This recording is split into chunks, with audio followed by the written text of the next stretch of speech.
तो अब हम ऑपरेटर्स के बारे में पढ़ेंगे। तो ऑपरेटर हमारे कंप्यूटर से अलग अलग मैथमेटिकल और लॉजिकल टास्क करवाते हैं, जैसे प्लस माइनस इनटू डिवीजन और कंपैरिजन। ऑपरेटर 6 टाइप के होते हैं: arithmetic, relational, logical, bitwise, assignment और मिसलिनियस ऑपरेटर्स। तो इस वीडियो में हम बिटवाइज ऑपरेटर को छोड़कर सारे ऑपरेटर पढ़ेंगे, क्योंकि बिटवाइज ऑपरेटर का भी यूज़ नहीं है। तो अब इन सब टाइप के ऑपरेटर्स को डिटेल में पढ़ेंगे। तो सबसे पहले आते हैं अरिथमेटिक ऑपरेटर। ये 2 टाइप के होते हैं: बाइनरी ऑपरेटर और यूनरी ऑपरेटर। बाइनरी में plus minus into division symbols आते हैं और यूनरी में प्लस प्लस इंक्रीमेंट और माइनस माइनस डिक्रीमेंट साइन आते हैं। तो पहले बाइनरी को समझते हैं। तो प्लस साइन का यूज़ 2 नंबर को ऐड करने के लिए होता है, राइट। सेम प्रोग्रामिंग में भी है। जैसे मान लो हमने INT A=25 और B=10 डिक्लेयर किया और सी आउट A+B किया, तो हमें 35 मिला। तो A+B में A और B हमारे ऑपरेंड्स हैं और प्लस साइन हमारा ऑपरेटर है। सिमिलरली A-B में 15 आउटपुट आ रहा है, A इंटू B में 250 आएगा। और अब ध्यान देना, जब A डिवाइडेड बाय B किया तो 2 आ रहा है, बट एक्चुअल में 2.5 आना चाहिए, राइट। ऐसा इसलिए हुआ क्योंकि जो हमारे A और B हैं दोनों इंटीजर है, तो आउटपुट भी इंटीजर में ही आएगा। और मान लो अगर INT A और B की जगह फ्लोट या डबल होता, जैसे फ्लोट A=25 और फ्लोट B=10, तब हमको आउटपुट मिलेगा 2.5। बस सिर्फ इतना ध्यान रखना, हमारे ऑपरेंड्स A और B वो अगर INT टाइप है तो आउटपुट भी इंटीजर फॉर्म में आएगा, जैसे सिर्फ 2 आया। और अगर ऑपरेंड्स A और B डेसिमल टाइप हैं, जैसे फ्लोट या डबल, तो आउटपुट भी डेसिमल में आएगा, जैसे 2.5 आया। ऐसे ही मॉड्यूलो ऑपरेटर है। तो अगर INT A=25 और B=10 है और सी आउट A मॉड्यूलो B किया, तो आउटपुट में हमें रिमाइंडर मिलेगा। जैसे 25 डिवाइडेड बाई 10 का रिमाइंडर 5 है, तो इधर 5 आ जाएगा। अब आता है यूनरी ऑपरेटर्स में। तो इसमें 2 टाइप है: इंक्रीमेंट प्लस प्लस और डिक्रीमेंट माइनस माइनस। तो इंक्रीमेंट में भी 2 टाइप है: प्री इंक्रीमेंट और पोस्ट इंक्रीमेंट। प्री इंक्रीमेंट में प्लस प्लस साइन वेरिएबल के पहले लगता है और पोस्ट में प्लस प्लस साइन वेरिएबल के बाद लगता है। तो मान लो प्री इंक्रीमेंट में INT A=2 और B=++A, फिर हमने लिखा cout value of A end L और cout value of B end L। और ऐसे ही पोस्ट इंक्रीमेंट में INT A=2 B=A++ डिक्लेयर किया और बाकी पूरा सेम लिख दिया। तो जब दोनों को रन किया तो प्री में आउटपुट 3 और 3 आ रहा है और पोस्ट में आउटपुट 3 और 2 आ रहा है। एक्चुअल में प्री इंक्रीमेंट में A=A+1 हो जाएगा, जो कि है 2+1=3, और B=A की न्यू वैल्यू, तो ये भी 3 हो जाएगी। और पोस्ट में A=A+1 होगा, जो कि है 2+1=3, बट B=A की पुरानी वैल्यू ही रहेगी, तो B 2 रह जाएगा। तो ऐसा ही डिक्रीमेंट है। इसमें 2 टाइप है: प्री डिक्रीमेंट और पोस्ट डिक्रीमेंट। तो प्री में B=A रहेगा और पोस्ट में B=A हो जाएगा।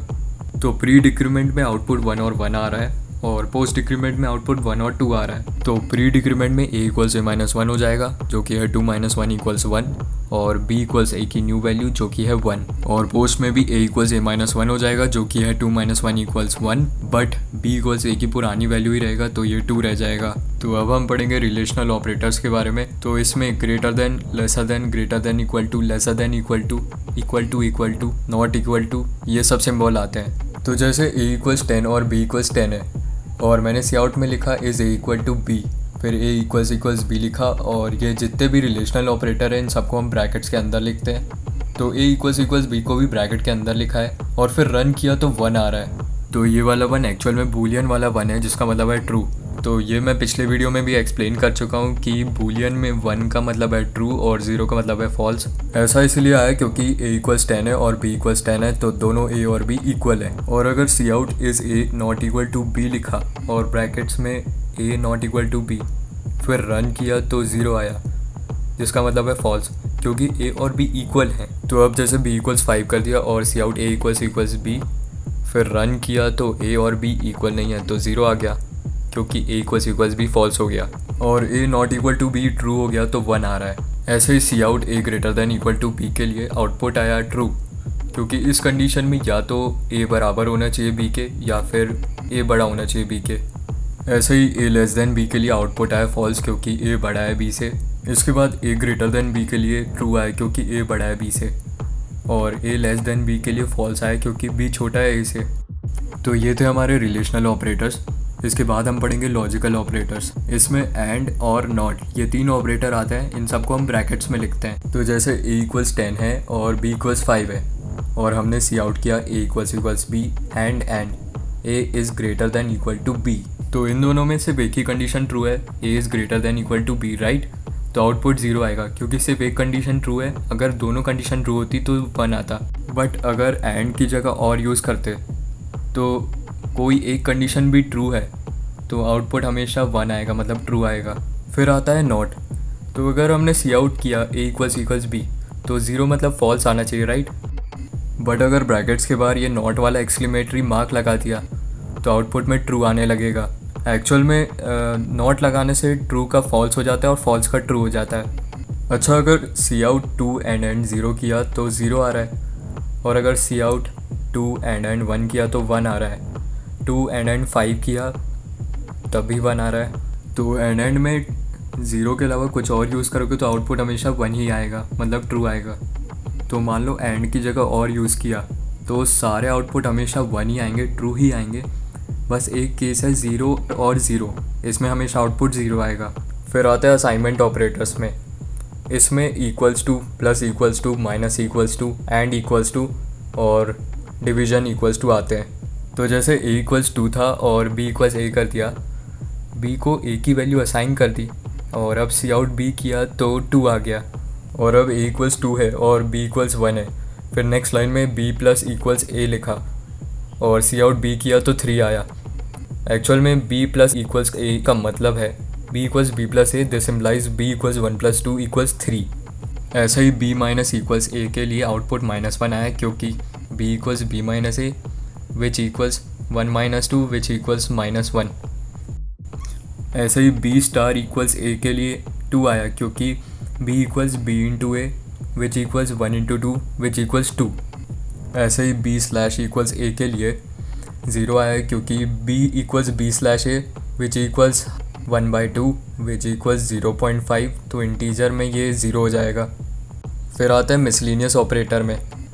इसमें हम size of operator, ternary operator, cast operator, comma operator, reference operator, pointer operator, ये सब के बारे में पढ़ते हैं। तो साइज ऑफ ऑपरेटर में जैसे int a = 10 डिक्लेयर किया और सी आउट साइज ऑफ a किया तो 4 आया। ये एक्चुअल में 4 बाइट्स है। तो साइज ऑफ से ना हमें हमारे वेरिएबल के डेटा टाइप का स्पेस पता चलता है। तो ये मैं पिछले वेरिएबल वाले वीडियो में भी एक्सप्लेन कर चुका हूँ। फिर आता है टर्नरी ऑपरेटर, इसे हम कंडीशनल ऑपरेटर भी कहते हैं। तो इसमें सबसे पहले a = 2 और b = 5 डिक्लेयर किया, फिर हम लगाते हैं टर्नरी ऑपरेटर। उसके लिए हमने लिखा int c इक्वल्स ब्रैकेट्स के अंदर a > b और क्वेश्चन मार्क, फिर a : b। तो इस लाइन का मतलब है अगर a बड़ा है b से तो a दे दो, और अगर a बड़ा नहीं है b से तो b दे दो। तो इसका आउटपुट 5 आया क्योंकि a बड़ा नहीं है b से, तो हमें b मिल गया। इसके बाद आता है कास्ट ऑपरेटर। जैसे a = 25 और b = 10 डिक्लेयर किया, फिर a / b किया तो आउटपुट में 2 आता है। तो हमारे a और b तो दोनों इंटीजर्स है, अगर इनको फ्लोट या डबल में कन्वर्ट कर दे तो 2.5 आ जाएगा। ये हम थोड़ी देर पहले डिस्कस कर चुके हैं, राइट। तो अगर a / b को फ्लोट a / फ्लोट b लिखा तो 2.5 आ रहा है। तो ये कहलाती है कास्टिंग, एक वेरिएबल टाइप को दूसरे वेरिएबल टाइप में कन्वर्ट करना। जैसे हमने इधर int को फ्लोट में बदल दिया। फिर आता है कॉमा ऑपरेटर। तो मान लो int a इक्वल्स और ब्रैकेट के अंदर 1, 2, 3 लिखा है और सी आउट a किया तो हमें हमेशा लास्ट वाली वैल्यू मिलेगी, जैसे इधर 3 मिल रहा है। फिर आते हैं रेफरेंस ऑपरेटर पर। इसमें हमें हमारे वेरिएबल का एड्रेस मिलता है। जैसे a = 2 किया, फिर सी आउट एंड a, तो हमें ये एड्रेस मिल गया, हमारा a इस एड्रेस पर लोकेटेड है। फिर आता है पॉइंटर। तो इसको जब अपन पॉइंटर पढ़ेंगे तब समझेंगे, अभी बस इतना समझ लो, अगर ऐसा लिखा है $b = एंड a, तो इसका मतलब है कि a की जो भी एड्रेस है उधर पॉइंटर b आ जाएगा। तो अब हम समझेंगे ऑपरेटर प्रेसिडेंस के बारे में। तो जैसे मैथमेटिक्स में बॉड मास लगाते हैं ना, वैसे ही ऑपरेटर प्रेसिडेंस है। अब ये टेबल देखो, इसको बिल्कुल याद करने की ज़रूरत नहीं है, बस ये प्रायोरिटी ऑर्डर दिया है। टॉप पर सबसे ज़्यादा प्रायोरिटी वाले ऑपरेटर है और नीचे जाते जाते प्रायोरिटी कम हो रही है। तो मान लो a इक्वल्स 5, b इक्वल्स 10 और c इक्वल्स 15 है और d equals a minus B into C है और सी आउट डी किया तो पहले सब्ट्रैक्शन होगा या फिर मल्टीप्लिकेशन। इसके लिए हम ये टेबल देखेंगे। तो सब्ट्रैक्शन के ऊपर मल्टीप्लिकेशन है तो सबसे पहले मल्टीप्लिकेशन होगा b मल्टीप्लाइड बाय c और फिर उनका जो भी प्रोडक्ट है, जैसे 150 आया तो फिर a माइनस 150 होगा, तो 5 माइनस 150 विच इज़ माइनस 145, तो आउटपुट माइनस 145 आया। अच्छा, इस टेबल में एक डब्बे में जितने ऑपरेटर हैं उनकी सेम प्रायोरिटी है।